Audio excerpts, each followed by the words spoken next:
तो क्या हुआ फिर, वो सेठ ने मंदिर तैयार कर दिया। सोचते तो होंगे मेरे को कह रहा है, ये मेरे को कह रहा है, मैं जाऊं मेरे को कह रहा है। सभी को कह रहा हूं मैं, किसी एक को नहीं कह रहा। मत जा करो, कुछ नहीं है इन धंधों में, अपना बैठ के ध्यान कर लिया करो, अपने भीतर चले जा करो। ज्योत तुम्हारे अंदर जल रही है, सब कुछ तुम्हारे अंदर है, वो है ही नहीं जो तुम्हारे अंदर है बाहर। खो रहे हो तुम बाहर जाकर के। जितने बाहर जाओगे उतने खुद से दूर जाओगे, जितने खुद से दूर जाओगे उतना दुख पाओगे, सीधी बात, उतने भटकोगे, घर से दूर जाओगे। मन में कोई हरज नहीं, हरज है अज्ञान का। अज्ञान खोया जाएगा तुम्हारा, हर्ज ये है, और ये तो खोया जाना चाहिए, ये तो हर्ज होना ही चाहिए। तो फिर क्या, उस सेठ ने डिमांड कर दी कि आदमी मंदिर में चाहिए। मंदिर में तो अनामा के पास आ गई वो बात, एक संदेशा कि वहां एक आदमी बुलाया है, मंदिर तैयार हो गया है। अनामा ने 3 आदमी भेज दिए। कहले तीनों का क्या करेंगे, हम एक बुलाया था। कहले चिंता ना करो, जो मैं कहूँ वो कर लो तुम। 3 भेज दिए, तीनों को लेकर के चल पड़ा। रास्ते में एक मंदिर था, वो भी नया नया मंदिर बनाया हुआ था, बड़ा आलीशान मंदिर, बड़ा सुंदर मंदिर। 33 करोड़ देवताओं की तस्वीर बनाने की कोशिश कर रखी थी। 33 करोड़ कितने होते हैं? 33 करोड़ पता है कितने होते हैं? इतने देवता हैं तुम्हारे हिंदुओं के। पूजने लग गए ना तो बस काम तुम्हारा ठीक हो जाएगा।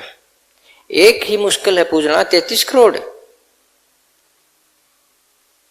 तो सारी मूर्तियां सब कुछ देखा, ये पूजना ये पूजना ये पूजना, लेकिन वहां सुख है, वहां पैसा, वहां सेवादार, वहां खीर, वहां हलवा, वहां मिठाई, वहां फल, हर एक चीज वहां, अच्छा गद्दा, बड़ा बढ़िया बेड, उसमें रुक गए वो तीनों। और उसमें भी कोई मंदिर बनाया था, उसमें भी जरूरत थी एक बाबा की। तो एक दिन ठहरना था, 2 दिन ठहर गए, पकड़ लिए सुख सुविधा, पकड़ लिए। वो चले थे कहीं और, पकड़ लिए सुख सुविधा ने। तो 2-3 दिन में बड़ी सेवा की, बड़ी अच्छी सेवा की, बड़े उनके पिंडे पोचे, बड़े उनके नहाए, बड़ी उनकी मालिश करी। बाबा के तो मजे हो गए, वहां तो मांगे से भी नहीं मिलता था, ये अपने आप मिल रहा है। तो उनमें से जिसने मंदिर बनवाया था कहने लगे हाथ जोड़ करके, पैरों का हाथ लगा करके कि हमने महाराज जी एक आदमी यहाँ चाहिए। अब वो एक दूसरे की तरफ देखते हैं, मन में तो उनके भी आ गई थी, वहां क्या करेंगे जाकर, ने यहीं रुक जाए तो क्या दिक्कत है, हमने सुख हो गया ना, सुख, सुख का मंडल। वो सुख के मंडल ने वो बाबा घेर लिए। और थोड़ी सी प्रार्थना की, कुछ तो जो है जो पूछा पढ़ाने वाले के मन में, कुछ पूछा बताने वाले के मन में, दोनों के मन में एक बात। वो भी ठहरना चाहते थे और वो भी ठहराना चाहते थे कि महाराज एक आदमी हमने चाहिए। तो उनमें जो ज्यादा सुख चाहता था, ज्यादा दुख के कारण फकीर बना था, उन्होंने कहा कि मैं रह लूंगा, मैं क्या दिक्कत है, सारी चीजों की मौज है। और वहां जाना है तो वहां ये चले जाएंगे 2, तो वहां ठहर गया, रह गए ना 2। हम भी ऐसे ही होता है, ये सुख जोन है ना, सुख zone, comfort zone. Comfort zone का पता है तुमने? सुख का मंडल, सुख का मंडल इतना खतरनाक है, दुख का नहीं है। सुख का मंडल घेर लेता है। मैं कहूं कि सत्संग में आ जाओ, वो देखेंगे अरे क्या करेंगे, ध्यान तो यहीं कर लेंगे बैठे बैठे, ध्यान यहाँ नहीं बनेगा, वहां क्या अलग से बनेगा। लेकिन वहां सुख है, घर की रोटी है, घर के बच्चे हैं, घर का बेड है, एयर कंडीशन है, घर की गाड़ी है, बड़ी बढ़िया सौदा है, क्या करेंगे बाहर जा करके, भटक भटक जाएंगे, फटक फटक आएंगे, तो यहीं कर लेने 2 घंटे ना, भजन आ जाते हैं ना, ये बात है। वो सुख को नहीं छोड़ सकते, वो बाहर जाके कुछ देख नहीं सकते, वो सुख के जोन को छोड़ नहीं सकते, सुख के जोन को नहीं सकते। दुख में आएंगे, वो सुख में रहते रहते सूख जाएंगे। मैं ये कह रहा हूं, सुख में रहते रहते सूख जाएंगे, वो ध्यान नहीं कर सकते। जो सुख में रहना चाहता वो ध्यान नहीं कर सकता, वो मेहनत नहीं कर सकता, वो खुद पर मेहनत नहीं कर सकता। जो सुख चाहता है, जिसने सुख की जो है लत पड़ गई है, वो कुछ नहीं करेगा, कति कुछ नहीं करेगा। वहां रहते रहते, सुख में रहते रहते नहीं सूख जाते हो तो लोग बताओ सूख जाते हैं ना। उनके पिंजर देखो, उनकी बीमारी देखो, उनका दुख देखो। अगर वो थोड़ा सा हांड फर के थोड़ा सा कर भी लेते, चाहे नकल करके कर लेते, थोड़ा सा बहुत कुछ हो जाता, तो दुख अच्छा है सुख से। अध्यात्म की बात बताता हूँ, सुख अच्छा नहीं है जितना दुख है। दुख में कुछ कर लोगे, सुख में कुछ नहीं करोगे। सुख में तो सूख जाओगे, भीतर से भी बाहर से भी। किसी के कहने से नहीं करते, आप भी नहीं करते, सुख के अनुसार चलेंगे तो ऐसे ही जाओगे।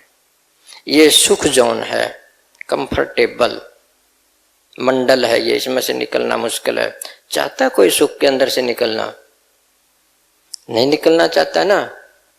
सुख है सबका, परमात्मा मिल गया तो ठीक है, नहीं मिल गया तो कोई बात नहीं। सुख के लिए भाग रहे हैं इधर उधर, सारी आध्यात्म सुख के लिए भाग रही है। मुक्ति मुक्ति मुक्ति, जन्म कट जाए, ये जन्म मरण कट जाए, ये जाल कट जाए, सुख है सुख है। बाहर का सुख फिर भीतर का सुख।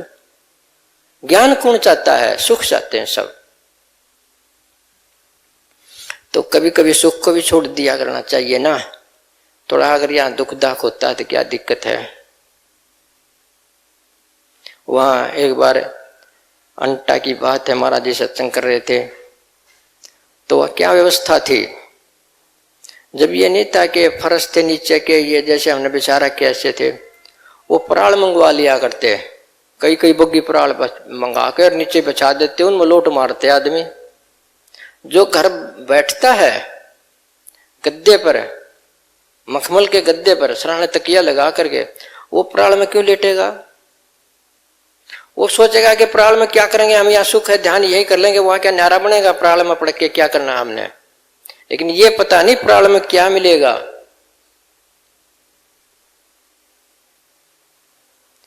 तो जाते नहीं, मैं देखता वहां धूल उठती थी, खांसते थे, महाराज जी भी खांसते थे, लेकिन उसी में सत्संग करते थे।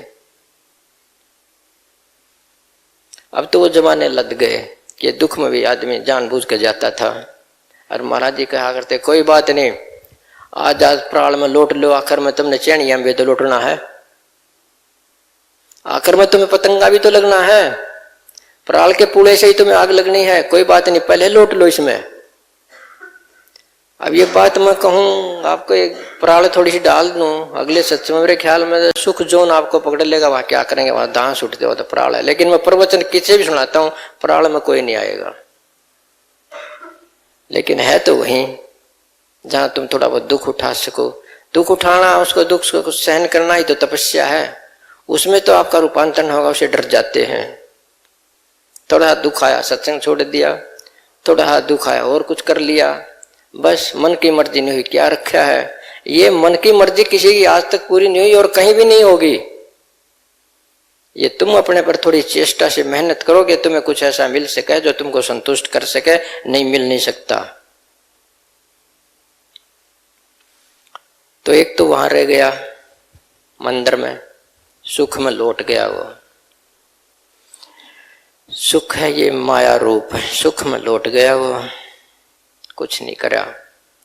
दो रह गए। तो एक दो दिन यात्रा करी, वहाँ जो नगरी थी उसके पास से जो पहुँचने के थे, वो 10-5 आदमी आगे खड़े थे सुबह सुबह उस नगरी के द्वार पे। और नगरी के द्वार पे इसलिए खड़े थे कि वहाँ का राजा मर गया था। राजा मर गया था, ब्राह्मण ने बता दिया कि सुबह सुबह जो भी दिखाई दे उसको गद्दी पर बैठा देना। वारिस नहीं था उसका। अब वो वारिस की तलाश में 5-4 आदमी यूं खड़े थे द्वार पर, जैसे ये गांव में लगाते हैं ना, ये स्वागत के द्वार बना रखे हैं आजकल, वहां खड़े।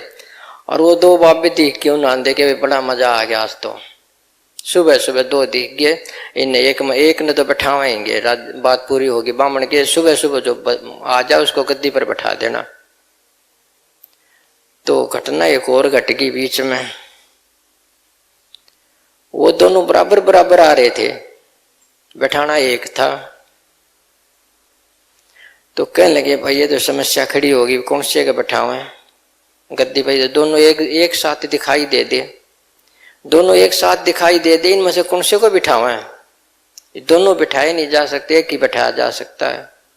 वो अपनी समस्या उनके पास लेकर के गए, भाई इस प्रकार से मामला है, जो पहले दिख जाएगा सुबह सुबह उसको गद्दी पर बैठाया जाएगा, लेकिन समस्या ये होगी तुम दोनों ही दिख गए, दोनों को कैसे बैठाएं? बैठाया तो एक जा सकता है।